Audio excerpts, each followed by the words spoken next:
From about 1525 to 1866, 12.5 million Africans were taken from their homeland and forcibly transported across the Atlantic, a journey that approximately 2 million of them would not survive. By the turn of the 18th century, European merchants were building vessels capable of transporting hundreds of enslaved people per journey.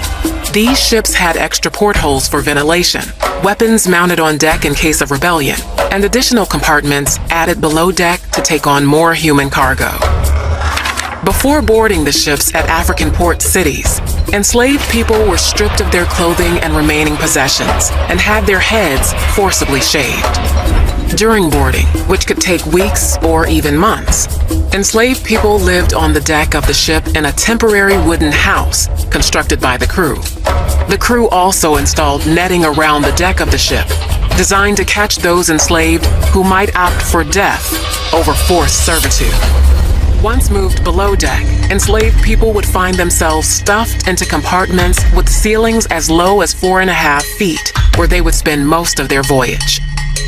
They were segregated by gender and age. Adult men were kept separately and shackled in pairs. Women usually left unchained in their designated compartment, and children often free to move about the ship. There were no sanitary facilities of any kind. Enslaved people were forced to relieve themselves where they sat, creating hellish conditions when combined with the heat and lack of ventilation below deck. Disease was rampant. Dysentery, malaria, yellow fever, smallpox, measles, and influenza ravaged the enslaved and crew members alike. The enslaved people generally spent about 8 hours a day above deck, but were still separated by gender, with a barricado, a reinforced wall that could be used to protect crew members in case of a revolt. Enslaved people were also subject to forced exercise, which sometimes included dance and song for the entertainment of the crew. Enslaved captives deemed disobedient were tortured and beaten, usually whipped with the especially cruel cat-o'-nine-tails, a tool designed to inflict maximum pain.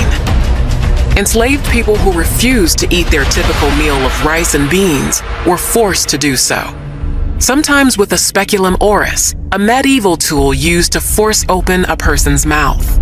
Women, while usually left unshackled, were raped and sexually abused by members of the crew, sometimes arriving in the New World carrying the children of their attackers. But it was the women, using their minuscule freedoms, who would often coordinate mutinies against their captors. But these rebellions were rarely successful. The true extent of the horrors of the Middle Passage came to light in a 1783 court trial over the slave ship Zong. The Zong left present-day Ghana in August of 1781 with 442 enslaved on board. After a 2-month journey riddled with navigation errors, 62 enslaved people and 7 crew members had perished without reaching their destination. Disease was spreading throughout the ship, and fresh water was running dangerously low. Captain Luke Collingwood was afraid of the financial cost of more deaths. Enslaved people that died of disease were not covered by the ship's insurance, but the enslaved who drowned were. Collingwood ordered approximately 130 enslaved people thrown overboard. He claimed it was necessary to do so to halt the spread of disease. At the trial between the Zong's owners and their insurance company, the owners argued that because it was legal to kill sick animals for the health of a ship, it was legal to treat enslaved people the same.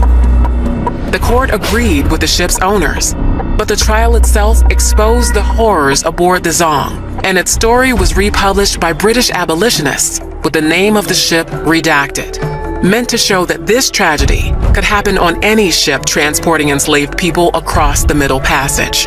24 years after the Zong trial, the international slave trade was outlawed in both Great Britain and the United States. It would take England an additional 26 years and the US another 58 years plus a civil war before the practice of slavery was officially abolished.